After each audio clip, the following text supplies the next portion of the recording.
तंग पड़ती है ज़मीं लाख तो पढ़ने दीजिए, आसमां देखिए ताहद्दे नज़र मेरा है। ख्वाजा जावेद अख्तर की याद में।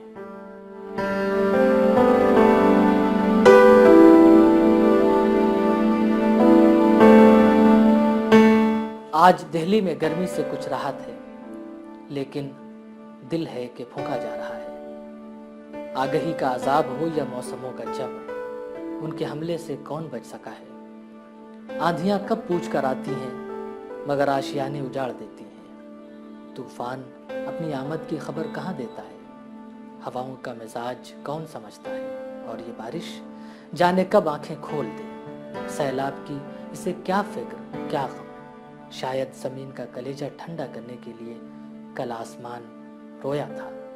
दिल का फर्श अभी तक भीगा हुआ है। मैं अपने फ्लैट की बालकनी में खड़ा आसमान की तरफ टिकटिकी बांधे धुंधले धुंधले से कुछ तारे गिन रहा हूँ। मेरी बसारत ने इत्तला दी है कि आज चांद छुप गया है। मैंने सोचा कोई बात नहीं, आज बादल है, कल निकल आएगा। सूरज, चांद और सितारे छुपते हैं और निकल आते हैं, लेकिन बदन से रूह जुदा होती है तो कहाँ चली जाती है। अगर वो भी किसी महवर पर घूमती है तो उसे जरूर वापस आना चाहिए। मुझे कई रूहों का इंतजार है। ख्वाजा जावेद अख्तर और मेरा आबाई मकान एक ही इलाके में है, इसलिए ताल्लुक गहरा और पुराना है। वो मुझे छोटा भाई समझते थे और मैं भी उन्हें बड़े भाई ही का दर्जा देता था। ये लिखते हुए मेरी सांसें तेज हो गई हैं, आंखें भीग गई हैं और मैं फिर आसमान की तरफ देख रहा हूँ। तारे अब भी टिमटिमा रहे हैं। रमज़ान का महीना है। कहते हैं इस माह में फलक से नूर उतरता है, मगर मेरे चारों तरफ अंधेरों का रक्स है। तारीकी मेरी ज़ात में उतर आई है और मुझसे मारके पर आमादा है। मैं कैसे कहूँ कि मैंने कुछ खो दिया है। लोग कहेंगे कि खोना और पाना तो ज़िंदगी का मुक़द्दर है, खोना भी अपने आप में एक पाना है। इस फ़लसफ़े से परे मुझे सिर्फ इतना मालूम है कि मेरी ज़ात के कुछ हिस्से काट लिए गए हैं। खोया हुआ सा जो कुछ है उसे दिल तस्लीम करने पर आमादा नहीं। मुझे मालूम है कि जाने वाले कभी नहीं आते, जाने वालों की याद आती है। अब गुजरी हुई यादें अपनी कब्र बनाने पर आमादा हैं, लेकिन मैं ऐसा होने नहीं दूंगा। जब चाहूँगा कब्र खोद दूंगा। मुईद ईद में घर जाने के लिए मैंने उस तारीख की टिकट बना ली है। तुम्हारी टिकट का क्या हुआ? वापसी की टिकट साथ और उसी ट्रेन में बनाना। और हाँ, मैंने अनवर और जुबैर को कह दिया है कि हलीम तैयार रखो, हम आ रहे हैं। और मैं हंसकर कहता, रमज़ान का हलीम कैसे छोड़ सकते हैं। ईद के मौके पर जब हम घर जाते तो अक्सर साथ रहते, इफ्तार के बाद मिलते और बाजार की रौनक से लुत्फ़ अंदोज़ होकर वापस लौटते तो कभी कभी गुफ्तगू करते करते सहरी का वक्त हो जाता। पाए, पूरी और जलेबियाँ खाकर अपने घर को जाते। उनकी शराफत, खुश मिजाजी और खुश गुफ्तारी का ज़माना कायल है। वो जिससे मिलते उसी के हो जाते, उनसे जो मिलता उन्हीं का हो जाता। इलाहाबाद के शेरी उफ़क़ पर एक ही शख्स था, ख्वाजा जावेद अख्तर, जिसे अदबी दुनिया तस्लीम करती है। और जो लोग हैं उनकी शनाख्त मुशायरों से है। ख्वाजा भाई का कलाम अहम रसाइल में शाये होता था। वो मुशायरों में भी बुलाए जाते थे, लेकिन उन्होंने अपना मेयार और वक़ार कभी नहीं खोया। सुबह हो चुकी है, मैं अपनी बालकनी में खड़ा हूँ। आसमान ने आंखें खोल दी हैं। ज़मीन ऐसी भी खुश्क न थी। मूसलाधार बारिश हो रही है। दिल्ली में ऐसी तेज़ बारिश नहीं होती। अभी अभी इलाहाबाद से चौधरी इब्नुन नसीर का फ़ोन आया कि वो रात भर नहीं सो सके और उनकी भी तबीयत बिगड़ चुकी है। लरजती आवाज़ में उन्होंने इत्तला दी कि असर के बाद मिट्टी है। ख्वाजा जावेद अख्तर का शेर सहन में गूंज गया। जाने कब आके वो दरवाजे पे दस्तक दे दे, जाने कब आके वो दरवाजे पे दस्तक दे दे। जिंदगी मौत की आहट से डरी रहती है। इलाहाबाद से मेरी ट्रेन जब भी गुजरती वो स्टेशन पर खाने का पैकेट लिए मुंतज़िर रहते। इसकी शहादत कई उदबा दे सकते हैं, इसलिए कि ये उनके अखलास का हिस्सा था। इलाहाबाद पहुंचकर हर शख्स उन्हें याद करता और वो भी उनका इस्तकबाल करते। क्या वजह है कि उनकी मौत की खबर जिसने सुनी सकते में पड़ गया। कुछ लोगों के लिए हम रोना चाहते हैं लेकिन रो नहीं पाते। अदबी दुनिया उनकी जवामर्गी से निढाल है। हर शख्स की ज़बान पर है, जावेद हम तुम्हें भुला नहीं पाएंगे। कल शाम से मुसलसल मेरा फ़ोन मसरूफ़ है। जिसे इत्तला मिली उसने मुझे फ़ोन किया। हम एक दूसरे के गम में शरीक हो गए। लेकिन परिंदे परवास कर जाते हैं। उनके सामने तो आसमान की वसअत और बुलंदी होती है, लेकिन हमारे पैरों तले ज़मीन होती है, न सर पर आसमान। जावेद भाई कानकी नारा में पैदा हुए, अलीगढ़ से तालीम हासिल की और इलाहाबाद के होकर रह गए। इलाहाबाद में उन्हें शमसुर रहमान फारूकी की सोहबत मिली, जिससे उन्होंने फैज़ पाया और अपनी अदबी फ़हम को जिला बख्शी। शबखून में उनका कलाम छपने लगा और ज़माना उन्हें साहिब उसलूब गज़ल को तस्लीम करने लगा। इलाहाबाद में क़याम के बावजूद उनका रिश्ता कलकत्ते से यकसा तौर पर कायम रहा। उनके जितने चाहने वाले इलाहाबाद में हैं, उतने ही कलकत्ते में भी हैं। और उनका शेर है, ताल्लुक़ है हमारा मगरबी बंगाल से जावेद, मगर हम एक अरसे से इलाहाबाद रहते हैं। गुज़श्ता साल ईद के मौके पर जब हम घर गए तो बेलगछिया कलकत्ते की एक अंजुमन ने कुल हिंद मुशायरे का अहतमाम कर लिया और वो पूरी शाम ख्वाजा जावेद अख्तर के नाम कर दी गई। वो महज जिस्म से नहीं बल्कि जहन से भी तवाना थे।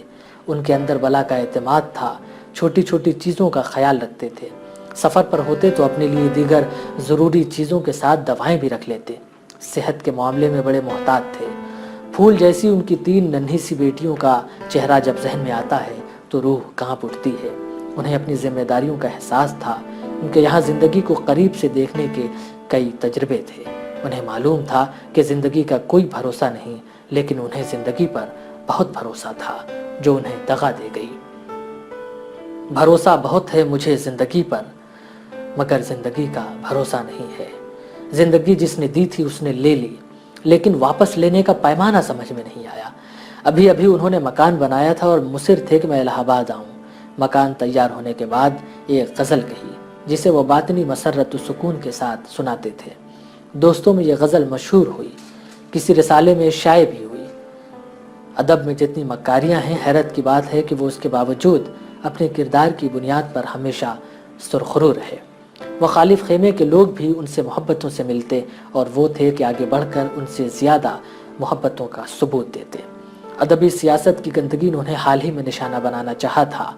मेरे ख़िलाफ़ पूरे हिंदुस्तान में खतूत भेजे गए और मेरे साथ उन्हें भी उन खतूत में गालियाँ दी गईं। उन्हें फारूकी साहब का दलाल कहा गया, लेकिन जावेद भाई के रवैये में फ़र्क ना आया। उन्हें मालूम था ये सब किसने किया है। मैं भी खामोश रहा, वो भी खामोश रहे। उनका शेरी मजमुआ नींद शर्त नहीं शाये हुआ। उस मजमुए पर शमसुर रहमान फारूकी ने एक मजमून लिख दिया था जो किताब में शामिल है।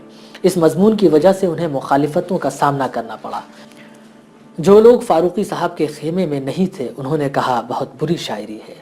वो लोग जो फारूकी साहब के साथ हैं, उन्हें यह कलक था कि फारूकी साहब ने उन पर मजमून लिख कैसे दिया। उनकी नस्ल के वो शायर जिन पर फारूकी साहब ने अभी तक नहीं लिखा था, ज़ेरे लब कहने लगे कि मजमून से क्या होता है, ख्वाजा के यहाँ शायरी तो है नहीं। तरह तरह की बातें बनी। अफसोस होता है कि एक छोटे से मामले का इतना बड़ा अफसाना बना दिया गया और एक शख्स की सलाहियत और तख्लीकी कारनामों पर सिर्फ इसलिए सवाल खड़ा कर दिया गया कि उस पर फारूकी साहब ने लिख दिया है। हम किस अहद में जी रहे हैं? किसी के किसी पर लिख देने से कोई बड़ा नहीं हो जाता। दोस्तों में भी खुलूस पर तासुब सबकत ले गया। मैंने उनकी किताब का बगौर मुताला किया है। उनकी शायरी पर कोई मुझसे मुकालमा कर ले, उनके बहुत से शेर मिसाल में पेश कर सकता हूँ और उन पर गुफ्तगू कर सकता हूँ। वो चाहते थे कि मैं उन पर मजमून लिखूं, लेकिन मैंने जानबूझकर टाल रखा था, सिर्फ इसलिए कि लोग कहेंगे कि जानिबदारी है, इलाकायत है। लेकिन मेरा उनसे वादा था कि मैं मजमून ज़रूर लिखूंगा। जावेद भाई, मैं वादा पूरा ना कर सका, लेकिन आपने भी तो वादा खिलाफ़ी की है। इस बार ईद साथ मनाने का वादा आपने पूरा नहीं किया। फ़िरोज़ आबिद, खुर्शीद इकबाल, बुलंद इकबाल, नसीम अंसारी, नईम अनीस, नदीम अहमद, गरज सब मुंतज़िर हैं।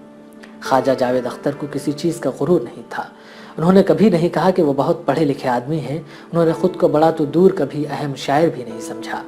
बुज़ुर्गों में इरफान सिद्दीकी, ज़ेब खौरी, ज़फ़र इकबाल, अहमद मुश्ताक, आदिल मंसूरी और मासरीन में फ़रहत एहसास, अहमद महफूज, नोमान शौक़, शारिक कैफ़ी, सिराज अजमली, महताब हैदर नकवी, खुर्शीद अकबर, आलम खुर्शीद, जमाल वैसी, शाहिद अख्तर वगैरह की शायरी पर गुफ्तगू करते थे।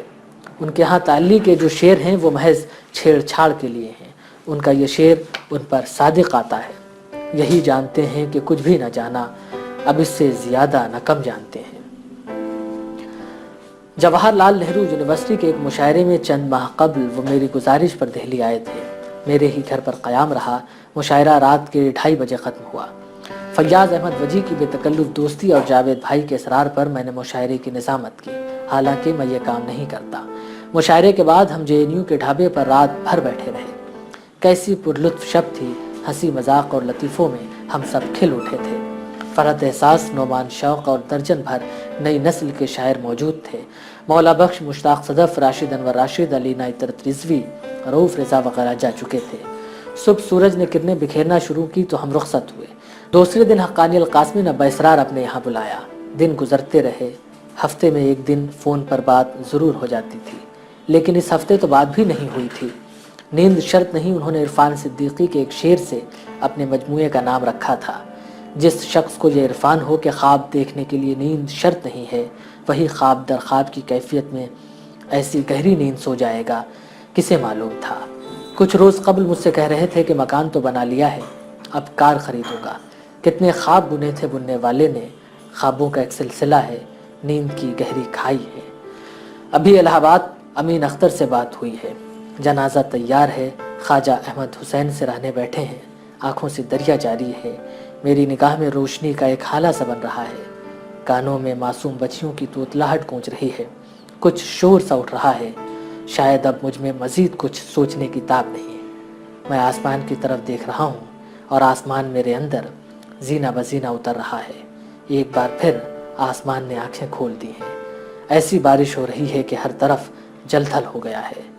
तंग पड़ती है ज़मीं, लाख तो पड़ने दीजिए। आसमां देखिए ताहत नज़र मेरा है।